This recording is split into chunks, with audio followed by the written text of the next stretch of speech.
Salut les gars, c'est Damien pour la chaîne DMP. Aujourd'hui on se retrouve pour un nouveau jour d'analyse Coupe du Monde.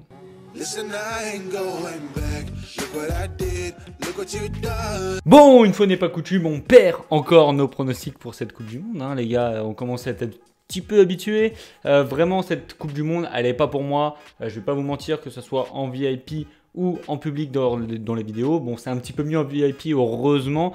Mais clairement, je vais offrir le mois de VIP, bien sûr, pour la rentrée, puisque c'est vraiment pas bon. Il n'y a pas de bénéfice engendré pour cette Coupe du Monde. Pour ma part, bon voilà, j'ai eu une autre stratégie très tôt dans cette Coupe du Monde, donc ça je vous en parlerai dans un bilan. Mais clairement dans les pronostics, dans les vidéos, il faut assumer, hein, clairement ça ne passe pas. Mais c'est pas grave, on a quand même le sourire. Pourquoi? Tout simplement parce que la France est en demi-finale les gars, demi-finale de Coupe du Monde. On va pouvoir cracher surtout les pros Benzema qui crachaient sur Deschamps, tous ceux qui critiquaient l'équipe de France, tous ces journalistes hautains, on va pouvoir leur cracher dessus si jamais on est champion du monde. Et même si on n'est pas champion du monde, d'ailleurs on est en demi-finale les gars. Il reste 4 équipes, on fait partie des 4 meilleures équipes du monde, c'est incroyable. Bref, il n'y a rien qui peut me faire enlever mon sourire. D'ailleurs demain ça va être une fête, ça va être incroyable. J'ai prévu d'aller à la fan zone de Paris. Je ne sais pas si je vais vlogger un petit vlog sur ça. Dites-moi si ça vous intéresse, si on atteint plus de 200 pouces bleus, je vous fais un vlog de la fan zone sur Paris et puis vous verrez l'ambiance. Si on gagne, à mon avis, ça va être monstrueux. Donc aujourd'hui les gars, qu'est-ce qu'on a? On a la France, notre patrie, ce qu'on chérit, qui fait partie d'une génération extraordinaire, taillée de Mbappé, Dembélé et autres Hernandez et Pavard. Et en face, on a la Belgique. Vraiment, c'est une équipe énorme, tant individuellement que collectivement. Pour moi, ce match, c'est la finale avant l'heure. On a quoi de l'autre côté? On a quoi? On a la Croatie qui va se confronter à l'Angleterre. Franchement, c'est minable. Ça vaut même pas un huitième de finale comparé à nous, puisqu'on a vraiment les deux meilleures équipes de ce tournoi pour moi dans ce match. Ça va être vraiment très compliqué à pronostiquer. Comme vous le savez, moi, je suis un poissard sur cette Coupe du Monde, donc je vais pas mettre la France. J'ai tellement envie de mettre France gagnant ou France se qualifie, mais c'est beaucoup trop risqué puisque voilà, je suis un poissard. Si je mets ça et qu'elle n'est pas qualifiée, je vais me dire putain, c'est ma faute. C'est moi le poissard, le chat noir, donc je vais pas mettre ça. J'ai trouvé deux autres pronostics qui, je pense, sont intéressants. Vous voyez ce que je veux dire? Ça, c'est chat noir, ça. Donc du coup, mon premier pronostic, ça va être tout simplement but pour les deux équipes, une cote à 1,70. Franchement, c'est un régal cette cote, puisque la France a les armes vraiment offensives pour aller marquer contre cette équipe belge, avec notamment Mbappé qui va casser des reins, et l'équipe belge, son seul défaut, je dirais, c'est un peu sa défense qui est lente. Je la trouve vraiment lente, cette défense.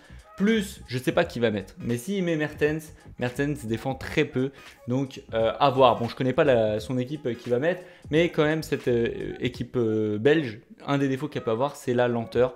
Donc, je vais mettre but pour les deux équipes, puisque à l'inverse, donc je disais à l'inverse, l'équipe belge, c'est la meilleure attaque de cette Coupe du Monde, donc ils vont avoir potentiellement les qualités avec Lukaku, De Bruyne ou autre Hazard pour marquer contre cette équipe de France. Donc le but pour les deux équipes, franchement, je trouve super intéressant.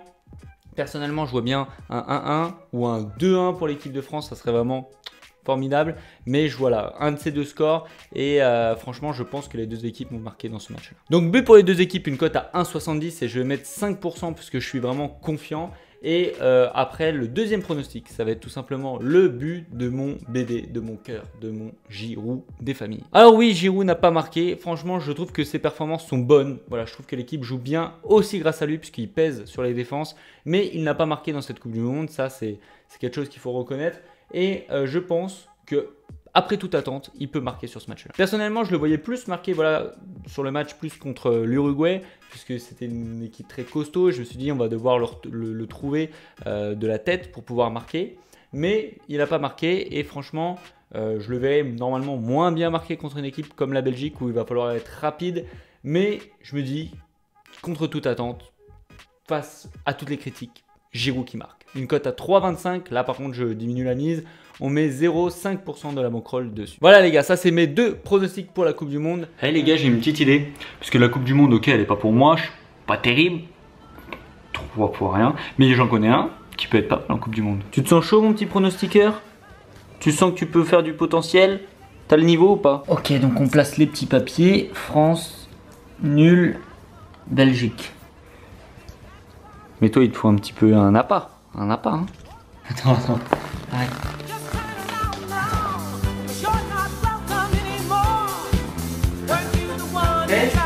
le monde.